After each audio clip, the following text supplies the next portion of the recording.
सुधांशु जी, देखिए, संजीव जी ने जो मेरे तो किसी प्रश्न का उत्तर दिया नहीं, उन्हें जो बोलना था बोला, मगर मैं भागने वाला नहीं हूं। मैं उनको उसी बिंदु पे उत्तर देता हूं, उनके आखिरी वाक्य से शुरू करता हूं। कहते हैं सभी संस्थाओं को नियंत्रित कर लिया है, लोकतंत्र को खत्म कर दिया, जिसमें इन्होंने इलेक्शन कमीशन का भी नाम लिया।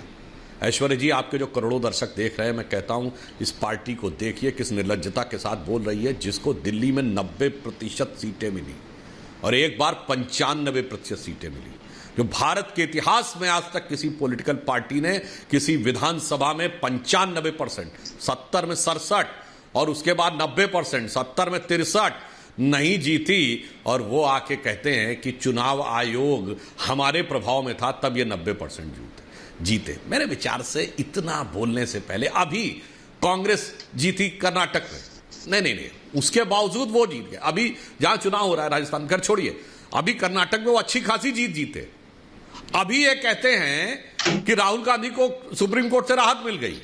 भाई, अपने नफे नुकसान के राजनीति के तराजू पे तौलकर भारत के लोकतंत्र और पूरे भारत की संवैधानिक संस्थाओं के साथ खिलवाड़ मत करिए, ईमानदारी से स्वीकार करिए। और जहां अब अगले पॉइंट पे आता हूं, आपने कहा भट्टा बैठा दिया। मान्यवर, दिल्ली जल बोर्ड का कैसा भट्टा बैठा है, ये दिल्ली विधानसभा में आपके विधायकों की जुबानी सुन लीजिए और दर्शक जाकर वो वीडियो देख सकते हैं।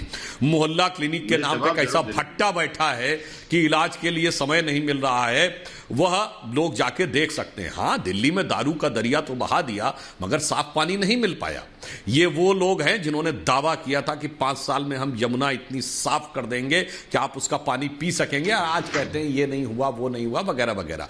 इसलिए मैं सिर्फ ये कहना चाहता हूं कि आज जो हमारी सरकार ने परिवर्तन लाया है, वह परिवर्तन पूरे देश में दिखाई पड़ रहा है। उन सारी बातों को अगर हम चाहे भी तो 1 मिनट में नहीं गिना सकते, मगर मैं सिर्फ 3-4 चीजें कह देना चाहता हूं। हम 5वीं बड़ी अर्थव्यवस्था बने, ये महत्वपूर्ण बात नहीं है। 50 करोड़ लोग जनधन अकाउंट से जुड़े हैं, 50 करोड़ लोगों को आयुष्मान भारत योजना में स्वास्थ्य का बीमा मिला है, 11 करोड़ से अधिक लोगों को शौचालय मिला है, 4 करोड़ गरीब लोगों को प्रधानमंत्री आवास मिला है, और 1 अरब मोबाइल हैंडसेट है लोगों के पास। 1 अरब यानी 100 करोड़ लोगों के हाथ में मोबाइल हैंडसेट है। इसमें कोई किंतु परंतु की गुंजाइश नहीं है। इसलिए हमने जो कहा है वो किया है। और इनके साथ तो क्या कहा जाए, अभद्र भाषा की बात करते हैं मान्यवर, तो आप तो वो थे जो सीधे कहते थे सारी संसद चोर है।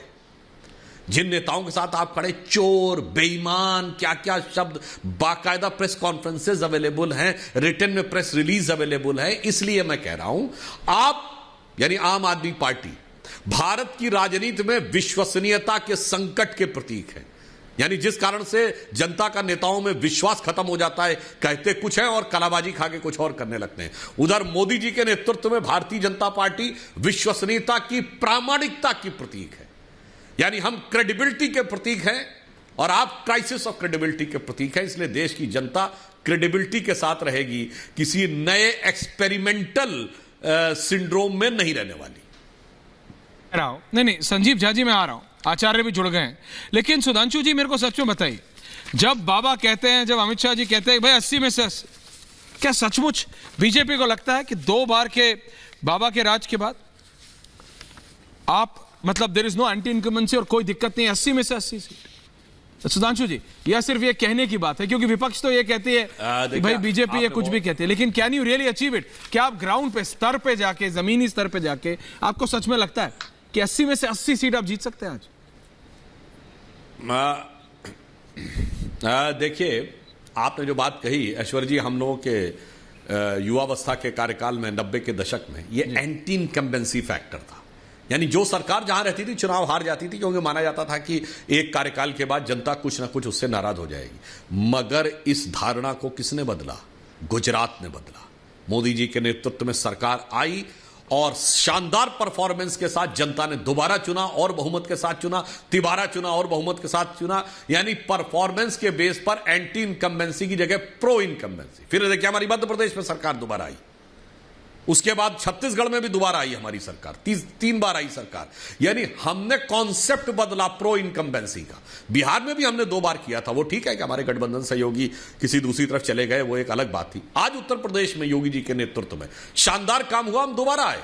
मोदी जी ने तो इतिहास रच दिया कि पहली बार तो भारत के इतिहास में पहली गैर कांग्रेसी पार्टी बनी जिसे स्पष्ट बहुमत मिला। 30 साल के बाद किसी पार्टी को स्पष्ट बहुमत मिला, और यह प्रो कंबेंसी फैक्टर था जिसकी वजह से दोबारा उससे बेहतर बहुमत मिला।